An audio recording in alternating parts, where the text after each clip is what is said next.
So, RMJ movie reviews here. I'm literally doing like an on the fly movie review. I'm still kind of, I'm dabbling back here and forth for YouTube. I haven't fully committed to being back in yet, but I'm kind of just doing this.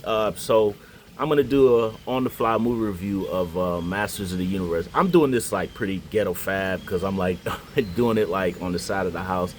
Like I said, I'm kind of trying to still get together my camera and putting together like a new place where I can shoot my footage like I used to have on my old videos. But Masters of the Universe, I saw Masters of the Universe last night, and the film is for people who are basically middle aged, and that was the entire audience last night. It was great fun. Obviously, I'm middle aged. I was born in 1981, so I saw the Dolph Lundgren movie at the theater when it came out. Um, for any Clevelanders out there, I saw it at an old movie theater called Randall Park Mall. Not the Magic Johnson movie theater, but when Randall Park Mall was still up. It's an Amazon building now. It's a theater back in Cleveland. But the movie was really good. I have a long history with He-Man. Obviously, I had the toys. I had Castle Grayskull. I actually literally just threw away Castle Grayskull like last year when I moved to my new place. It didn't have all the pieces. But the film was very good. It was basically a big screen version of the cartoon. I've been hearing a lot of complaints about. I don't know. Some people said I don't really understand the complaints people were making. The only complaint that I could say about the movie was I thought it was a little bit too long, but it was like 2 hours and 20 minutes, and there was too much comedy. And I agree with most people that the comedy, more or less, most of it didn't work. And also, that was my biggest issue, was that it was so much comedy, and it was so much trying to apply to like that Marvel kind of Robert Downey Jr., Ryan Reynolds, Deadpool, not Chris Hemsworth, the other boy from Guardians of the Galaxy, but just one-liners every 5 minutes, and it didn't quite work. The Earth section of the movie, that wasn't long, but that was the part of the movie that I just really didn't like. And I kind of felt like the actor who plays He-Man, he was kind of finding the performance as he went.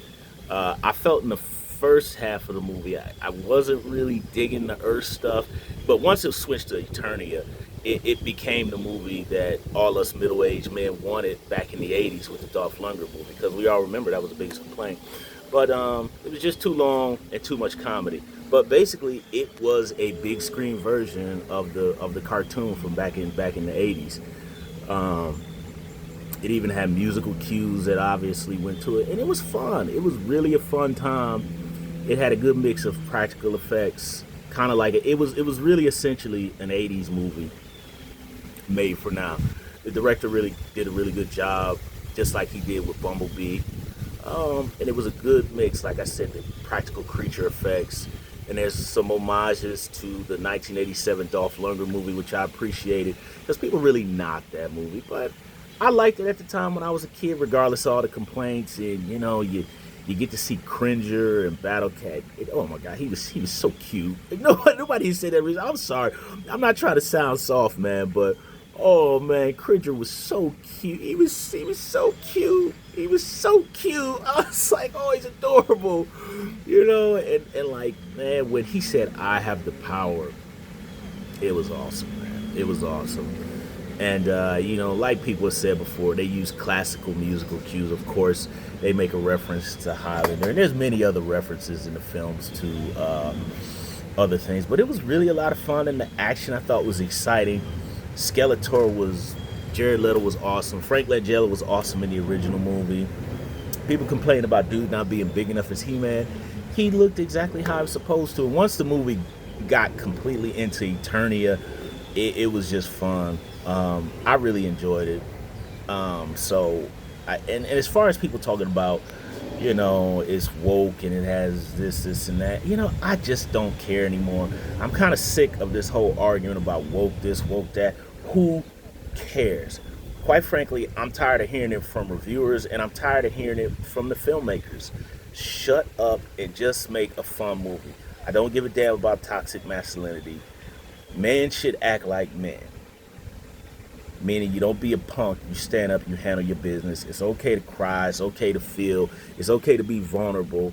Just don't be a freaking punk.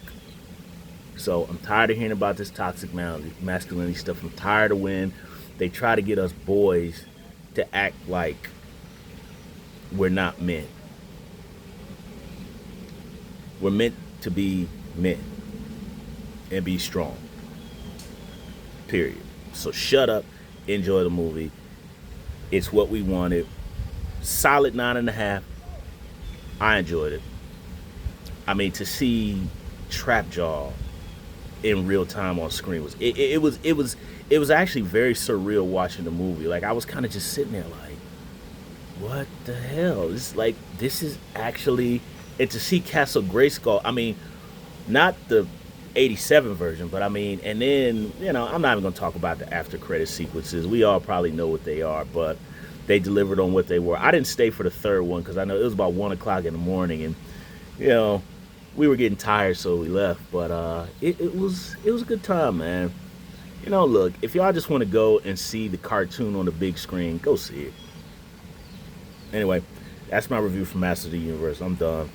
I talk too much most of the time, so I did 6 minutes. I did good.